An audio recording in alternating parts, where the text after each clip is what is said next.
Então, galera, vamos lá começar o nosso curso de bioquímica. Vou começar a falar agora. Esse é o primeiro vídeo de 2020. Não sei se vocês sabem, mas aqui na Bahia tudo só começa depois do carnaval. Então, o carnaval já passou e a gente vai começar com esse assunto, que é um assunto base para a gente entender a biologia. Geralmente a gente não fala com a profundidade devida sobre a bioquímica no início do ano, porque os professores de química, nos cursinhos principalmente, falam da bioquímica mais do meio do ano para o final. Mas nós da biologia precisamos desse assunto quanto antes, porque ele é um assunto elementar que vai permitir que a gente entenda outros assuntos que vêm logo em seguida. Tá bom? Pretendo também gravar pequenos vídeos sobre suplementos alimentares, já que vou falar sobre sais minerais, vitaminas, lipídios, carboidratos, enzimas, hormônios, esteróides, vou falar sobre muita coisa que está correlacionada. Então vou falar também em alguns vídeos sobre o BCA, o que é o BCA, fosfocreatina, whey protein, carnitina, e você vai entender como todos esses suplementos funcionam no nosso organismo. Me acompanhe aqui no YouTube, se você não se inscreveu, se inscreva, curta aí o vídeo também, para você não esquecer, e me siga no Instagram, @AndersonProfissional, que alguns vídeos mais curtinhos eu prefiro colocar lá no Instagram, tá bom? Então vamos começar aí o nosso curso, tá? O que é a bioquímica? Biovida, química, de química mesmo, tá? É o ramo da química orgânica que estuda as substâncias presentes nos seres vivos e as reações químicas fundamentais à vida. A química orgânica estuda substâncias que contêm o elemento carbono em sua constituição.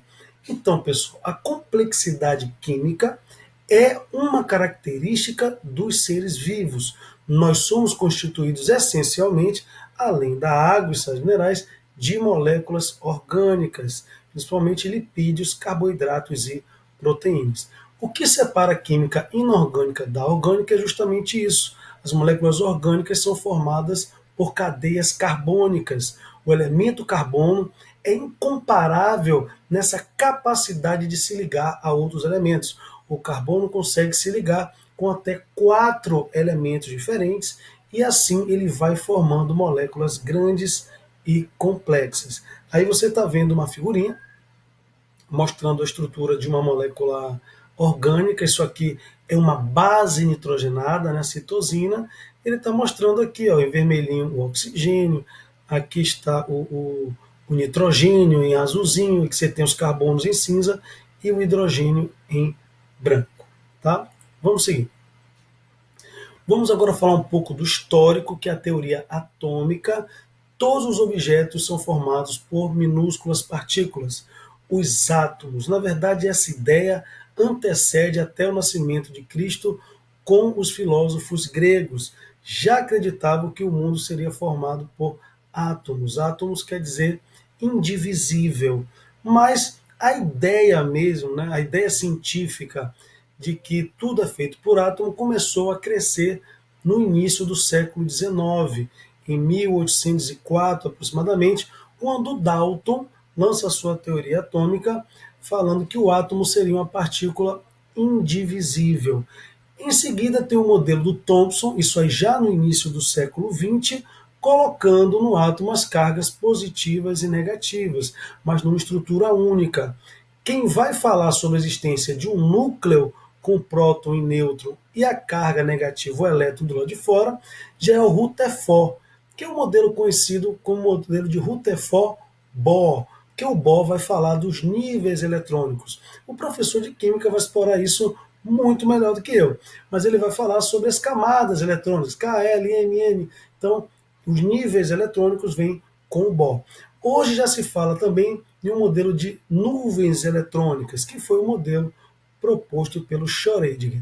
O que a gente precisa entender é que nós conhecemos já 118 átomos, 118 elementos que compõem a nossa tabela periódica, pelo menos essa foi a atualização até 2016, sendo esses 18 elementos, 94 são naturais e 24 são sintéticos, ou seja, são elementos produzidos em laboratório. Tá? E aí nós temos aí o John Jacob Berzelius, que fala sobre a teoria da força vital ou vitalismo. O que ele disse? Que a fabricação de substâncias orgânicas dependia de uma essência imaterial presente apenas nos seres vivos. Então, para ele, não teria como a gente sintetizar uma molécula orgânica em laboratório. Até que o seu discípulo, o Berzelius era um químico sueco, o Friedrich Wöhler foi um químico alemão, e ele conseguiu sim fazer moléculas orgânicas a partir de moléculas inorgânicas. Ele, em 1828, conseguiu fabricar a ureia, que é uma molécula orgânica, a partir do cianato de amônio, que é uma molécula inorgânica.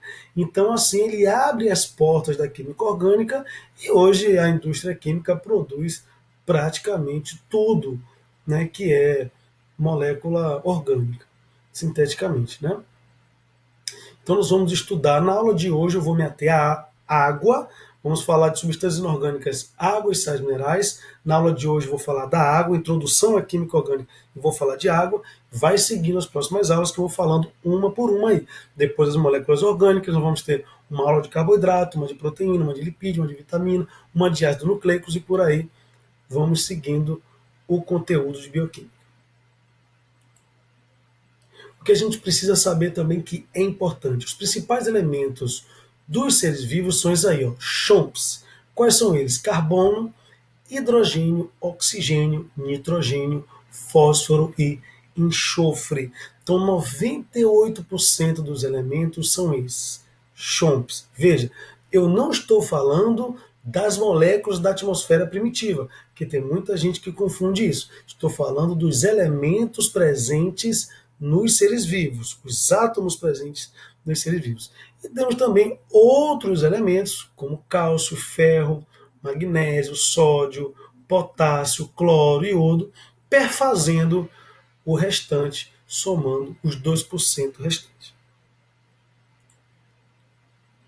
Então tá aí, ó, principais constituintes, que já estou falando das moléculas. Água, 85%, proteínas, 10%, lipídios, 2%, glicídios, que são os açúcares, né, 1%, ácidos nucleicos, que é isso, DNA, RNA, 1%, vitaminas e sais minerais também 1%.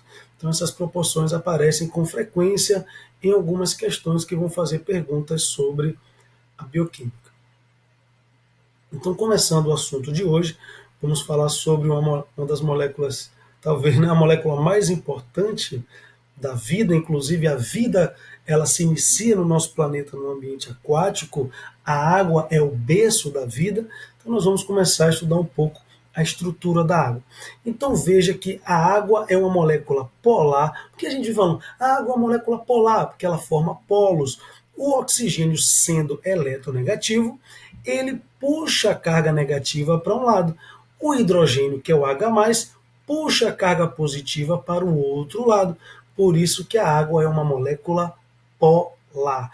Então, como ela é polar, o lado do oxigênio que é negativo vai ser atraído pelo lado que tem o hidrogênio que é positivo, formando essas ligações de hidrogênio. Então vamos lá, você está vendo aqui, delta positivo com negativo, dentro da molécula de água nós temos ligações covalentes. Por exemplo, quando a água ferve, o que se rompe? Vai ser as ligações covalentes? Não, porque é uma ligação muito mais forte. Quem se rompe quando a água ferve são as ligações de hidrogênio, que são ligações instáveis, ligações mais fracas. Então, quando você ferve a água, as moléculas que saem são as moléculas inteiras de água. Tá bom? Vamos passar. Aí você está vendo a porção de água nos planetas e nos planetas, no nosso planeta e nos seres vivos. Então nós temos um percentual aproximadamente 71% de água, assim como a superfície do planeta. Você fala, meu Deus, eu estou apaixonado por aquela menina, eu estou apaixonado por aquele menino. Água, né? 70% é água. Então você tem aqui os recursos hídricos. Eu não vou discutir essa parte que fala sobre os problemas da distribuição de água, porque eu vou retomar esse assunto no conteúdo de ecologia, aí faremos uma discussão profunda sobre a crise da água no planeta, Mas nesse momento cabe termos uma ideia de porque as pessoas não entendem. Se a água está num ciclo, como é que ela pode acabar um dia? Eu não entendo esse negócio de crise da água. Então veja que a quantidade de água disponível para o consumo é muito pequeno e essa figurinha nos ajuda bastante. Olha aí, ó. Você tem ali, de toda a água presente no planeta Terra, 97,5% é salgada. Apenas 2,5%, vou estar aparecendo esse negócio aqui, apenas 2,5% é de água doce, tá? Destes 2,5%, você tem aqui 68%, 68,9%, né, quase 70%, no gelo e nas calotas polares. Ou seja, dos 2%, 31%, né, 31,10% é de água doce líquida. Mas ainda não acabou. Dos 31% que sobrou dos 2,5%, 96% é água subterrânea, que muitas vezes não temos acesso, pelo menos não tem um acesso tão fácil, sobrando apenas 4% dessa água superficial, que é a água presente nos rios, no lago, essa água que a gente utiliza, né, para distribuir para cidades e tudo mais. Então, é muito importante ter essa percepção que a quantidade de água superficial disponível é muito pequena, ou seja, de 2%, 68 está indisponível, sobra 30, dos 30, 96 está indisponível. Então, menos de 1%, na verdade, está disponível para o consumo não só humano, mas de todos os seres vivos. Temos ainda uma quantidade de água que fica na atmosfera, a quantidade de água aprisionada no corpo dos seres vivos, e tudo isso reduz ainda mais a quantidade de água disponível. Discutiremos isso com mais detalhe no assunto ecologia. Bom, a água é considerada o solvente universal das soluções biológicas, pelo fato dela ter carga positiva e negativa, ela consegue separar a grande maioria das moléculas. Então, quando você joga, por exemplo, o cloreto de sódio na água, o que acontece? A parte do sódio vai ser separada, né, que é a carga positiva, vai ser separada pelo oxigênio, ou perdão, a parte positiva vai ser separada pelo oxigênio, assim como a parte negativa, que é o do cloreto, o Cl-, vai ser separado pela parte do oxigênio. Então ele está mostrando aqui a molécula de água. Ó. A parte negativa aqui, que é o cloreto, está sendo puxado pelos prótons, né, pelo H+, e aqui a parte positiva, que é o sódio, está sendo puxada pelo oxigênio, que é eletronegativo. Sendo assim, quando você joga um sal na água, ela se dissolve. O sal se dissolve e você não consegue mais ver ele. Então a água é considerada o solvente universal das soluções biológicas. Todas as reações químicas ocorrem em meio aquoso. Vamos embora. Aqui brevemente o ciclo hidrológico, não vou explorar também com detalhe, mas só para você já ter uma ideia bacana. Aqui nós temos a água numa temperatura mais elevada, porque a radiação solar chega aqui e ocorre a evaporação, tá? Evaporação da água, das geleiras, evaporação do lago. Quando envolvemos um ser vivo na jogada, chamamos isso de transpiração. Então, quando o ser vivo libera água para a atmosfera, é a transpiração. Quando a água que muda de estado, de um lago, de um rio, de uma geleira, é a evaporação. Chega lá em cima, está frio, condensa formando as nuvens e precipita, fechando o ciclo. Quando o ciclo envolve apenas a água, nós chamamos de ciclo curto ou pequeno ciclo. Quando envolve os seres vivos, você coloca na jogada a transpiração, então nós chamamos isso de evapotranspiração. Então, envolvendo a evapotranspiração, nós já chamamos de grande ciclo. Tá? Qual é a diferença do grande para o pequeno ciclo? Um envolve os seres vivos com a transpiração e o outro não. Podemos explorar ainda mais essa figura, mas eu vou deixar ela aí por enquanto, porque não é meu objetivo falar muito da parte ecológica. Na aula de ecologia falaremos com mais detalhes sobre isso aí. O que me interessa agora é isso, a água no corpo humano. Então nós perdemos em torno de 2,5 litros de água diariamente e precisamos repor essa água que a gente bebe. Não que a gente perde, não apenas repor essa água bebendo, muitos alimentos contêm a maior parte da sua constituição de água, melancia, outras frutas. Então, parte dessa reposição pode ser, sim, pela via alimentar. Como é que nós perdemos água? Perdemos água transpirando, em torno de 1 litro a gente perde transpirando, urinando, em torno de 1,2 litro na urina, e em torno de 300 ml de água defecando. Então, essas são as coisas que fazem a gente, né, os mecanismos fisiológicos que fazem a gente perder água diariamente. Transpiração, excreção, né, e a defecação. Papéis da água nos seres vivos. Para a gente fechar essa aula de hoje, é o meio onde ocorrem as reações químicas. Todas as reações químicas dos seres vivos ocorrem em meio aquoso. Ele é o substrato nas reações de hidrólise.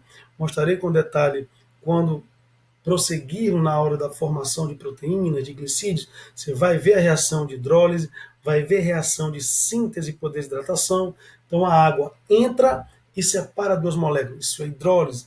Então a água acaba atuando aí como um substrato. Tá? Distribuição celular de substâncias. Então o citoplasma tem 85% de água, então as substâncias solúveis, né, e até insolúveis muitas vezes, são distribuídas através da ciclose, porque a água do citoplasma fica se movimentando e rodando as substâncias lá dentro.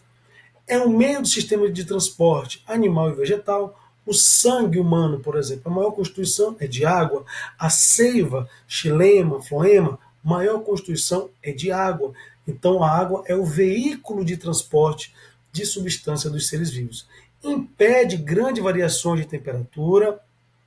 Fisicamente a água tem um alto calor específico, então tendo um alto calor específico, ela precisa de uma energia maior para alterar sua temperatura, então ela impede grandes variações de temperatura, não é qualquer radiação solar que vai elevar a temperatura do corpo, até porque temos mecanismos para regular a temperatura, mas o fato de ser de água, que tem um alto calor específico, já dificulta essa variação de temperatura.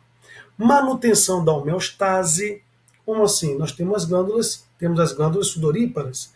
Então, quando está fazendo muito calor, nós ativamos essas glândulas sudoríparas, a água está no estado líquido, ao passar para o estado de vapor, ela retira a energia do nosso corpo. E isso quando ocorre, auxilia na manutenção da temperatura. Homeostase quer dizer isso, o equilíbrio interno. Então a água auxilia na manutenção da homeostase do organismo, como, por exemplo, a regulação da temperatura, a regulação de sais minerais no balanço hídrico, tudo isso é importante. A água age como lubrificante nas articulações e mucosa. Então, por exemplo, no joelho nós temos lá o líquido sinovial, tem água. Então, no momento da defecação também, por exemplo, ele tem muco, então ali tem água. Na saliva da gente tem água quando a gente vai se alimentar. Isso impede que o alimento faça lesão na boca da gente, agindo como um lubrificante, uma proteção adicional. Então, tudo isso é importante, essa ação da água também como lubrificante, tá? Facilita o processo de digestão dos alimentos, né, no meio aquoso. Como já falei para vocês, a água é o solvente universal. E vamos começar na próxima aula esse assunto aí, que é os sais minerais, tá? Espero que você tenha curtido esse início de curso de bioquímica.